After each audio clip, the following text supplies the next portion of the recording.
Welcome friends to my YouTube channel video today. I am Vidry Anggelia Siregar from the Bachelor of Information Systems study program at the Indonesian Technocrat University. And we will delve into the world of digital transformation through the e-government framework. Be sure to stick with me until the end of this video as we solve the mystery behind how modern governments innovate. Let's open a new page in the era of public services by understanding the basic concepts of e-government. E-government, or electronic government, is not just a concept. This is a digital revolution that is changing the way governments interact with their citizens. It's not just about the use of technology, this is about the government leveraging digital innovation to provide more efficient, transparent, and affordable services to the public. And at the heart of all this is the e-government framework. E-government is a solution to improve public services, speed up administrative processes, and bring government closer to its citizens. So, what is the e-government framework that makes all this a reality? The e-government framework is the foundation that enables governments to integrate technology with policies and best practices.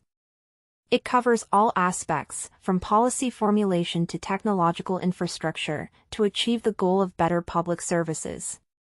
Let's start by understanding more about the supporting policies that underlie the e-government framework. Get ready to dive into the world of e-government frameworks. The e-government framework consists of several main components. We will review supporting policies, technology infrastructure, data, security, and how the government interacts with the public through digital services. Now, we will dive into the heart of the e-government framework, revealing the key components that build the foundation of this digital public service revolution. First of all, we have supporting policies. This is the legal and ethical foundation that guides governments in implementing digital innovation. This policy not only determines steps, but also provides a moral and ethical foundation that ensures every government step is in line with the interests of society. Next, technological infrastructure. Without a solid technological foundation, the e-government dream will be difficult to realize. It involves the hardware, software, and connectivity that supports digital public services. Technology infrastructure is not only about speed, but also about reliability and security.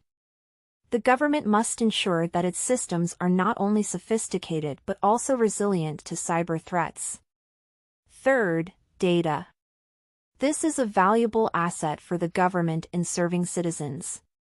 Efficient data collection, storage, and analysis is the key to gaining the necessary insights. Data is not just about numbers, it is also about understanding. How governments can extract insights from this data to make better decisions and provide better services. Fourth, security. In the digital world, data security is a top priority. The government must protect its citizens' sensitive information from cyber threats. Security is not only about protecting data, but also building people's trust in government. How does the government maintain the privacy and security of its citizens' data? And finally, interaction with the community through digital services. How do citizens interact with government in this digital era? These interactions include everything from filing documents to participating in decision-making. So, that's a brief overview of the components of the e-government framework. Each of these elements works together to create more efficient, affordable, and responsive public services.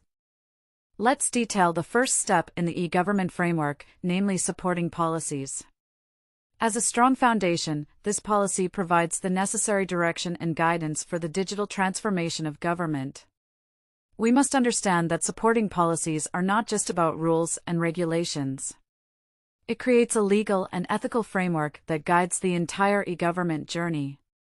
This helps governments make responsible decisions and avoid potential ethical issues that can arise in the use of technology in public services. This policy provides a solid foundation for the government to innovate safely. Apart from that, supporting policies also create openness and accountability. This gives citizens a better understanding of how the government uses their data and how technology is used to improve services. It is important to remember that this policy also involves related parties such as legal experts, ethical experts, and civil society. These are not policies simply created behind closed doors, but involve diverse contributions and perspectives. As technology changes rapidly, supporting policies must be dynamic and adaptable. This allows the government to remain relevant and adaptive to changes in the digital environment. So, the conclusion of this section is that supporting policies are a critical foundation. It provides the legal, ethical, open, and adaptable foundations necessary to undertake government digital transformation. Without a solid technological infrastructure, the dream of digital public services will be difficult to realize. How does the government build and maintain systems that support digital public services? Technology infrastructure starts with having a reliable network. Fast and reliable connections are key to ensuring that digital public services can be accessed by citizens anytime and anywhere. The government must build infrastructure that can handle large data volumes and high speed levels. A reliable infrastructure requires powerful hardware and efficient software. Governments must invest resources to ensure that their hardware is robust enough to handle high workloads and that their software can be seamlessly integrated to provide unified services. We should also not forget about technological security. In this connected world, data security is a top priority. The use of encryption, firewalls, and other security measures are important steps that must be taken to protect citizens' sensitive data from cyber threats. Security is not an option, but a necessity. Illustration shows cybersecurity officers monitoring infrastructure. Last but not least, let's talk about scalability. Infrastructure must be able to be upgraded over time to accommodate growth and changing needs. The government must have a strategy to improve technological infrastructure progressively without disrupting ongoing public services. So, that's a brief overview of the importance of technological infrastructure in the e-government framework. With a strong network, reliable hardware, robust security, and the ability to scale, governments can deliver efficient and reliable digital public services. Data security is a must. We will look at the strategies and technologies implemented to protect citizens' sensitive information from cyber threats. We need to realize that data security is not an additional option, but a necessity. In an ever-connected world, data is a valuable asset that needs to be carefully guarded. Let's talk about security strategies. The government must have a mature strategy to overcome cyber threats that continue to grow. This includes risk identification, security policy development, and training for involved personnel. The use of encryption also plays a key role in protecting data. When data is encrypted, even if it falls into the wrong hands, it will be difficult or even impossible to read. Next, threat monitoring and detection. This involves the use of advanced technology to actively monitor and detect suspicious activity or security threats. It is important to emphasize that data security also involves community involvement. Citizens must be involved in understanding and implementing security practices, such as the use of strong passwords and understanding cyber risks. Finally, let's talk about recovery and response. While preventative measures are essential, governments must also have a plan to respond to and recover from security incidents. So, that's a brief overview of the need for data security in the e-government framework. With a good strategy, advanced security technology, and public participation, the government can maintain citizens' trust and properly protect sensitive information. And of course, how do citizens interact with e-government services? We will explore several examples of digital public services that have changed the way citizens interact with government. An important part of connecting government with citizens through digital public services. Let's look at public service applications.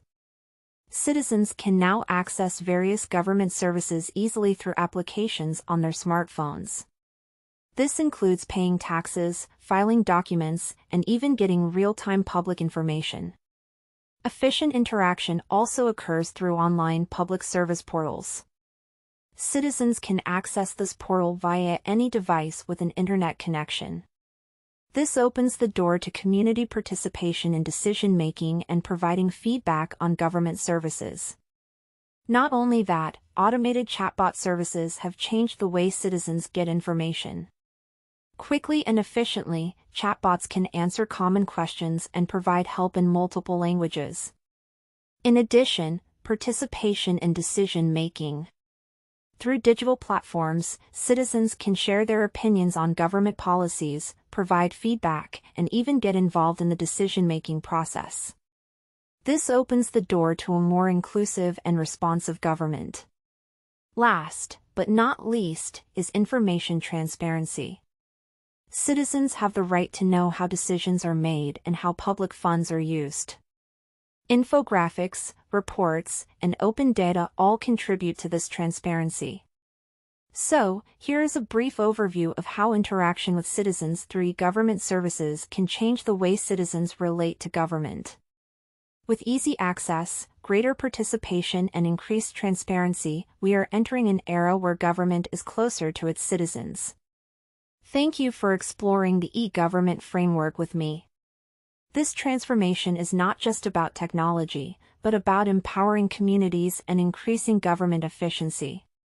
Don't forget to like, subscribe, and leave a comment if you have questions or want to discuss other topics. See you in the next video.